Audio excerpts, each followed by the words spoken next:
Hi friends, welcome back to my channel. നമ്മളിന്ന് ചെയ്യുന്ന video നമ്മുടെ ലവ് ബേർഡ്സുകളൊക്കെ സാധാരണ കുഞ്ചിയിൽ നിന്ന് മുട്ടയെടുത്ത് പുറത്തേക്ക് കളയും. അവർ കഴുത്തുനിന്ന് അവർ മുട്ടയിട്ട് കഴിഞ്ഞാൽ ചിലപ്പം 1, 2, 3 മുട്ടയൊക്കെ എടുത്ത് പുറത്തേക്ക് കളയാറുണ്ട്.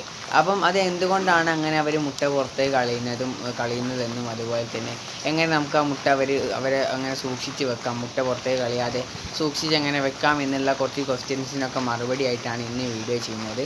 അതുകൊണ്ട് തന്നെ വീഡിയോ എന്തായാലും നിങ്ങൾക്ക് ഉപകാരമാവും. അപ്പം നിങ്ങൾ വീഡിയോ മുഴുവനായിട്ട് സ്കിപ്പ് ചെയ്യാതെ കാണുക. സാധാരണ ലവ് ബേർഡ്സുകൾ മുട്ടയെടുത്ത് പുറത്ത് കളയുന്നതിൻ്റെ ഒരു മെയിനായിട്ട് റീസണ് ആ മുട്ടകളൊക്കെ കേടായതുകൊണ്ടാണ് സാധാരണ ലവ് ബേർഡ്സുകളെടുത്ത് മുട്ട പുറത്ത് കളയാറ്. അല്ലെങ്കിൽ ചിലപ്പം അവർ കൂടുതലായിട്ട് മുട്ടയിട്ടിട്ടുണ്ടെങ്കിൽ അവർക്ക് അടയിരിക്കാൻ കുറച്ച് എണ്ണത്തിനാണല്ലോ അടയിരിക്കാൻ പറ്റും. അങ്ങനെ വരുമ്പം കുറച്ചെണ്ണം എടുത്ത് പുറത്തേക്ക് കളയുകയും ചെയ്യും. ഇതിനൊക്കെ പുറമെ നമ്മൾ ചെയ്യുന്ന കുറച്ച് ഉപദ്രവങ്ങൾ മൂലവും അവർ മുട്ടകളെടുത്ത് പുറത്തേക്ക് കളയാറുണ്ട്. നമ്മളെ ഭാഗത്തു നിന്ന് വരുന്ന ഒരു മെയിനായിട്ടുള്ള അവർക്ക് വരുന്ന ഒരു ഉപദ്രവമാണ് അവർ മുട്ടയിട്ട് കഴിഞ്ഞാൽ ആ മുട്ടയിട്ട കുഞ്ചിയിലേക്ക് ടോർച്ച് അടിച്ച് നോക്കുക, അല്ലെങ്കിൽ തലയിട്ട് നോക്കുക, അങ്ങനെ പല രീതിയിൽ അവരെ ശല്യപ്പെടുത്തിക്കൊണ്ടിരിക്കുക. ഇതൊക്കെ ചെയ്യുകയാണെങ്കിൽ ലവ് ബേർഡ്സ് മുട്ടയെടുത്ത് പുറത്തേക്ക് പൊതുവേ കളയും. കാരണം അവർ സേഫല്ല എന്നുള്ളൊരു തോന്നൽ അവർക്ക് വരുന്നതുകൊണ്ട് തന്നെ അവർ മുട്ടയ്ക്ക് അടയിരിക്കുകയില്ല. അതോടൊപ്പം തന്നെ മുട്ടയെടുത്ത് പുറത്തേക്ക് കളയുകയും ചെയ്യും. പിന്നെ വരുന്ന മെയിനായിട്ടുള്ള റീസണാണ് കാലാവസ്ഥയുടെ പ്രശ്നം.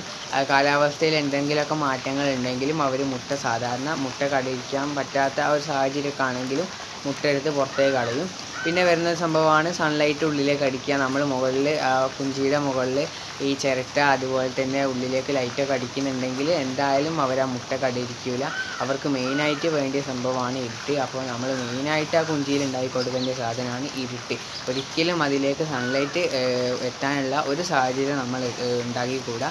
അതോടൊപ്പം തന്നെ ഒരിക്കലും അവർ മുട്ടയിട്ട് കഴിഞ്ഞിട്ടുണ്ടോ എന്ന് ഉള്ളൊരു ആകാംക്ഷയ്ക്ക് പുറത്ത് നമ്മൾ ടോർച്ചടിച്ച് നോക്കും. പക്ഷെ ഒരിക്കലും അത് ടോർച്ചടിച്ച് നോക്കേണ്ട ആവശ്യമില്ല. കാരണം മുട്ടയിട്ടിട്ടുണ്ടെങ്കിൽ സ്വാഭാവികമായിട്ടും ആ മുട്ട വിരിയും, കുഞ്ഞുങ്ങൾ പുറത്ത് വരും. അപ്പോൾ അന്നപ്പോൾ കണ്ടാൽ മതി. കാരണം അതിനു മുമ്പ് നമ്മൾ അവരെ ശല്യപ്പെടുത്തിയിട്ടുണ്ടെങ്കിൽ ഒരിക്കലും ആ മുട്ട വിരിയയില്ല. അതോടൊപ്പം തന്നെ കുഞ്ഞുങ്ങളെ നമുക്ക് കിട്ടുകയില്ല.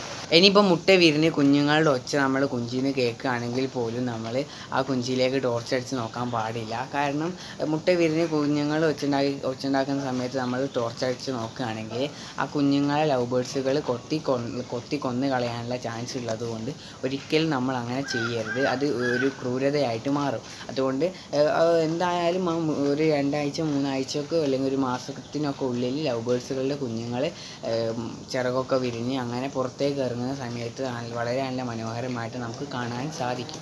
അതിൻ്റെ ഇടയ്ക്ക് പോയിട്ട് നമ്മൾ ഇങ്ങനെയുള്ള ഒരു ടോർച്ച് അടിച്ച് നോക്കുക അല്ലെങ്കിൽ മറ്റു രീതിയിലുള്ള ശല്യപ്പെടുത്തുകയൊക്കെ ചെയ്താൽ ഒരിക്കലും ആ ലവ് ബേർഡ്സുകളുടെ കുഞ്ഞുങ്ങൾ പുറത്തേക്ക് വരില്ല. ആ കുഞ്ചിന്ന് തന്നെ ചത്തുപോകാനുള്ള ചാൻസ് ഉള്ളത് കൊണ്ട് ഈ ഒരു ക്രൂരത നമ്മൾ ഒരിക്കലും ലവ് ബേർഡ്സുകളോട് കാണിക്കുക. നമ്മുടെ ഇന്നത്തെ വീഡിയോ നമ്മളിവിടെ വൈൻഡപ്പ് ചെയ്യാണ്. വീഡിയോ ഉപകാരമായിട്ടുണ്ടെങ്കിൽ തീർച്ചയായിട്ടും ചാനൽ സബ്സ്ക്രൈബ് ചെയ്യാനും തൊട്ടടുത്ത് കാണുന്ന ബെല്ലൈക്കണൊക്കെ ഒന്ന് അമർത്തി നമ്മളെ സപ്പോർട്ട് ചെയ്യാനും ഒന്നും മറന്നു പോകാതിരിക്കുക. അപ്പോൾ നമുക്ക് നല്ലൊരു വീഡിയോ ആയിട്ട് വീണ്ടും കാണാം. അതുവരേക്കും ബൈ.